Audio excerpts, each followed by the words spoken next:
Guys, magandang araw sa inyong lahat. Puntahan muna natin yung butas natin. Yan, ito yung panibagong butas namin na ginagawa mga kaibigan. Ayan, dito sa ilalim na ito mga kaibigan, dito kinukuha yung ginto. So may proseso lamang. So dito muna tayo. Yan, ito yung butas. So ginagawa pa lamang. Pero ito yung kinukunan talaga ng ginto. Yan. Tapos, punta tayo dito. Pagtapos doon, dito na tayo. Pagkakuha po doon ng mga lupa, ito na yung gagawin. Ayan, puntahan muna natin. Papakita ko sa inyo yung proseso, isa-isa. Yon. Nakuha na. So ibig sabihin, file na. Ito na po yon. File na po. Yon. Nakasako na namin. Yan. Yan. Nasako na. Tapos, siyempre may mga malalaking bato. Tulad nito. Yan. Yan.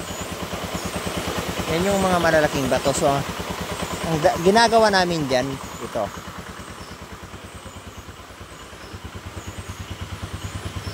Sinsya na kung magalaw yung camera natin. Yan. Dinudurog po mga kaibigan. Yan. Dinudurog po yung bato. Yan. Pinupukpok po isa-isa hanggang sa madurog ng ganito.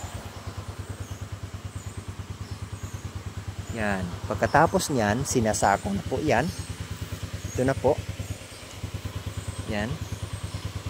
Ayan po, nakasako na. Tapos, ito na yung ginagawa mga kaibigan. Nakasalang na. Adi na. Iniikutan na po. Yan. Pinaiikutan na po namin. Yan. Pinaiikutan na po namin. Tapos, kapag durog na po yung bato, pagtapos na pinaiikutan ng halos 8 oras, ayan. Yan. Hindi na po diyan nagtatapos. Dili na nagatapos ang pagkasalang, ang pagkakuha sa oro. So, binuburuan. Yan. May kompresor kami mga kaibigan. At ang ginagawa ng kompresor na yan, pinapahanginan yung napulbos o nadurog na lupa. So, puntahan natin yung nadurog na lupa. So, bakit pupuntahan natin? Siyempre, para makita ng mga viewers natin. Ito po guys. Yan. Hindi po basta-basta yung pagkuha dito sa amin ng ginto. Napakahirap. Ayun. So, yan. Yung tangke na yan. Yung tangke na yan.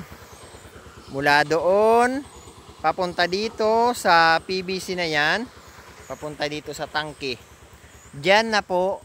Napupunta lahat yung mga pinaikutan kanina ng mga bato. Yan.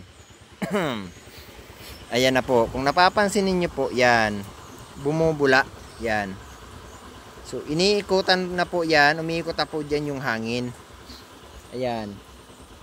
Yan po ang proseso. Meron na po yang chemicals na nakalagay para makuha yung ginto. Pagkatapos nyan, may panibagong proseso na naman. So, kinukuha na yung chemicals, yung carbon, tapos sinusunog. So, sa panibagong video ko naman ipapakita kung paano sinusunog yung carbon.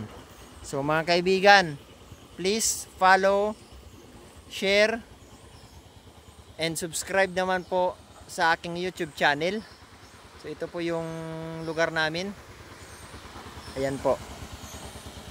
So, kung napapansin ninyo, napakaganda. Napakalawak ng lupain. Pero hindi akin yan. So, ito lang yung sa amin. At ito, hindi rin sa akin. Sa asawa ko po ito.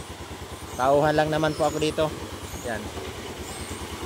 So, guys, maraming salamat sa inyong panonood. Sana, palagi kayong manood ng vlog ko para updated kayo sa pagmimina ng ginto.